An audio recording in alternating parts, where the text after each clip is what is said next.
My name is Julian Goldman. I'm a physician at the Massachusetts General Hospital in Boston, Massachusetts.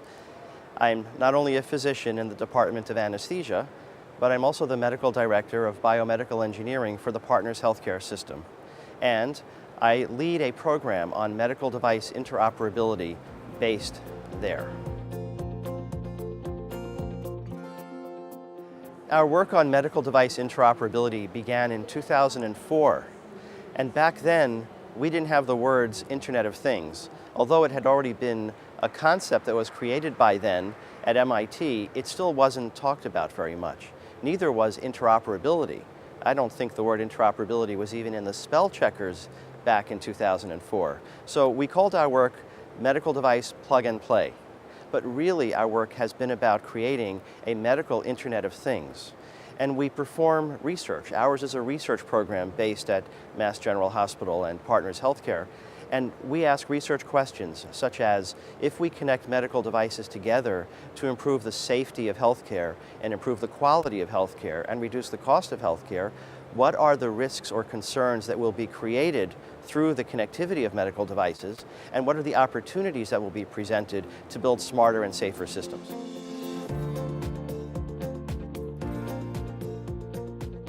I think that the reason that people are interested in the Internet of Things and in connecting devices together, medical devices together, is because of the consumer experience.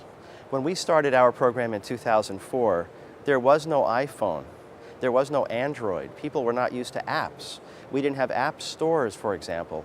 But over the last number of years, the general population has become comfortable with smartphones, with connectivity, with app development, and they've come to expect that everywhere. And so many people ask, if we can have connectivity in our consumer electronic devices, in our smartphones and everywhere else, why can't we have that in healthcare? Why can't we make hospitals safer and more secure using the kind of technology that we're using elsewhere? It isn't commonly known, but statistics show that approximately 200 to 400,000 people per year die in US hospitals due to preventable medical errors. Certainly there's something that we can do leveraging the Internet of Things, especially a medical Internet of Things, to reduce that, hopefully by at least an order of magnitude.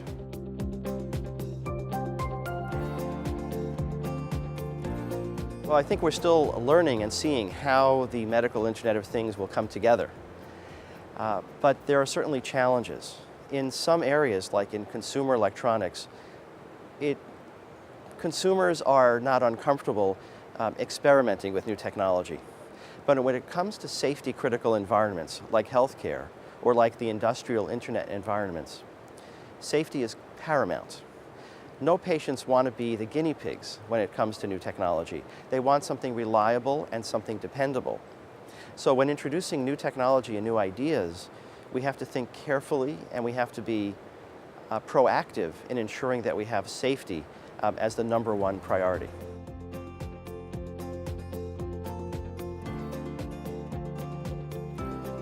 Our work at Mass General Hospital and within the Partners Healthcare environment is to lead by example through research and demonstrations. We don't sell products. We don't develop anything specific for the marketplace. We provide a neutral lab environment. We have a lab that is set up to do research for the medical Internet of Things.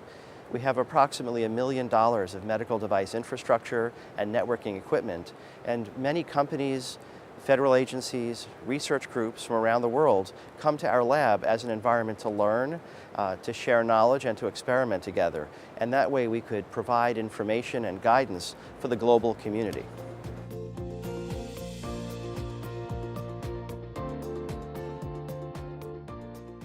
Well, we've been working on an open platform, an open health platform for IoT solutions, specifically for medical IoT. And we call the open health platform that we've developed primarily with federal research from the US government and made publicly available as open source. We call that the Integrated Clinical Environment, and specifically we call it Open ICE, ICE for Integrated Clinical Environment.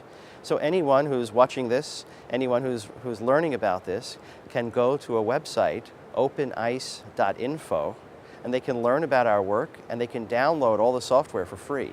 And they can start to experiment with the medical Internet of Things. They can set that up on their own computer, start to connect medical devices and develop apps, and get started in less than an hour.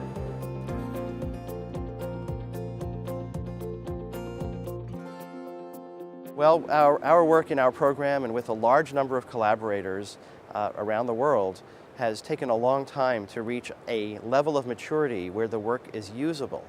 And finally, this year, I would say that our work has become usable and adoptable. So a number of hospitals are starting to perform research with the Open ICE platform.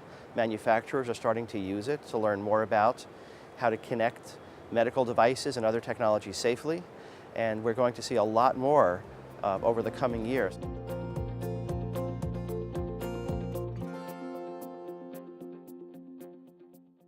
The idea of how to create global change is an important question.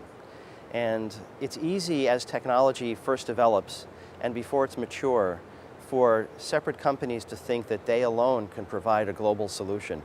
But as we've already learned in areas like the internet and in mobile technologies, the time has long passed when a single company or a single organization can create global change. It has to be done through cooperation and collaboration, and it depends on interoperability and connectivity of systems. And so a global congress like this, having meetings in various international venues, is vital to build international collaboration, to create the kind of change that we need as a society to empower people all over the world to contribute to the improvements that are needed.